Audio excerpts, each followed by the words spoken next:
The Padres are back home. Rugged road trip. They lose 4 of 6 on the road. Houston and Detroit. The bigger issue is the injuries. You forget the Padres have 11 guys on the disabled list right now.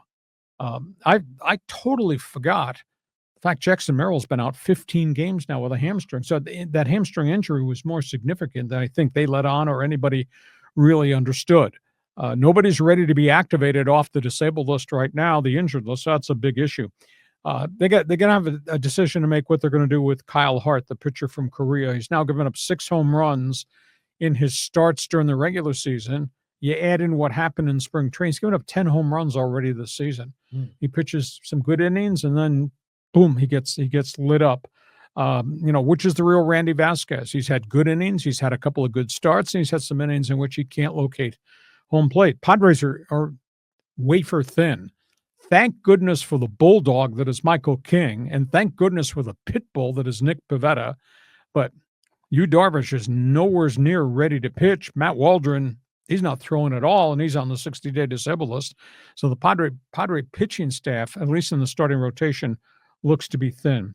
Luis Arraez got out of the hospital after the very scary collision in Houston, but they decided not to allow him to get on the plane to go to Detroit. They instead, the next day, they kept him overnight, and they sent him here, back home. And he's had neck problems. He's still in concussion protocol, and that's a 7-day issue. He's still got soreness in his jaw area. He did not fracture the jaw, lucky for him.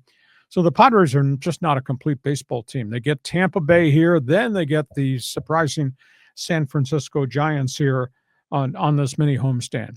So you got the Padres. The Dodgers.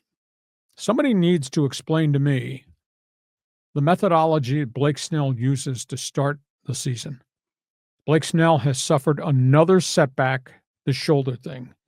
They're going to send him for an MRI.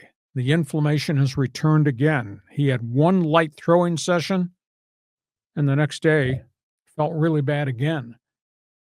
I asked this question because we have tracked Blake Snell when he was in Tampa, and then obviously with the Padres. Historically, he was always poor the first half of the season and then was lights out the second half of the season. He's had stints on the disabled list in the first half of a number of different seasons. In fact, I didn't realize he'd been on the DL 9 times in the course of his career. This one looks kind of scary because they don't know why it's developed. But I asked this question about Blake Snell. For somebody that's as old as he is and as mature and has had such success, it leads me to believe he does not prepare in the offseason correctly, that he's so bad the first half of virtually every season in the major leagues. And he's getting paid all this money, and he gives the club that he has a half season of quality starts, the other half he gets lit. His career ERA in the first half of seasons, John, is like 4.38. His second half season career ERA is like 2.38. Wow. I don't understand the methodology with the guy in terms of why he's not prepared better to start the season. It happened here with the Dodgers. It happened in San Francisco first half last season. And then there was injuries on top of that. And prior to that with San Diego, he was miserable. And the same thing at the tail end of his stay in Tampa Bay. So that's $182 million they have tied up with a guy who maybe doesn't prepare himself properly in the offseason for the throwing regimen he needs to exert in spring training. I thought about that this morning. I've never heard that brought up by anybody. Why should somebody else not bring that up and not pay attention to the continued failure first half of the season with Blake Snell? Good news, Shohei Ohtani, full bullpen on Saturday. He's going to throw everything. So they're really ramping him up. Clayton Kershaw, second rehab start, has been sent to Tulsa, AA Texas League, because Oak City's on the road. He's going to make the start in Tulsa. That might be tonight or maybe it's tomorrow. Tony Gonsolin, one more start, Oak City.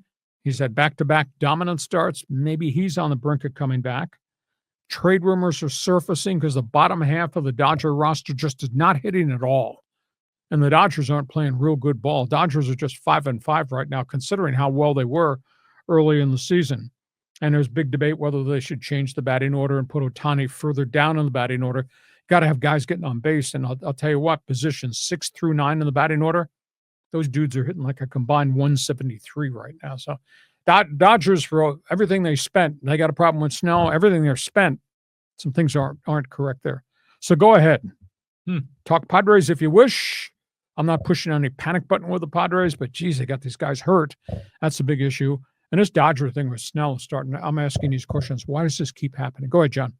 Well, Snell loves his video games, right? And so you can imagine him back home, probably on the couch playing video games and his back all torqued out and not getting enough workouts. And I'm sure he's a pro. He's obviously doing that in the off season.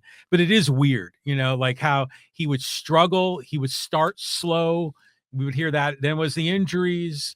And so, it's like Rosanna Dana. It's always something, with Blake Snell. But maybe the Dodgers are figuring, hey, man, we got 10 quality starters here.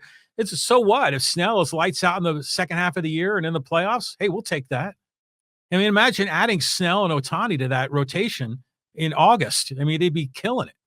Dodgers aren't killing it right now. And they're paying Snell a lot of money. And he's had another setback. So you don't think I have a right to ask that type of question? No, of course you have a right to ask the question. It's a good question because it's at first we used to say, oh, he has a history of starting slowly. But what's the trigger point behind that history? That's what I want. Well, yeah, like what the hell are you doing in December, January? But once he got over that, then it became something else. Then it became an injury. So yeah, we come on, Blake, fess up.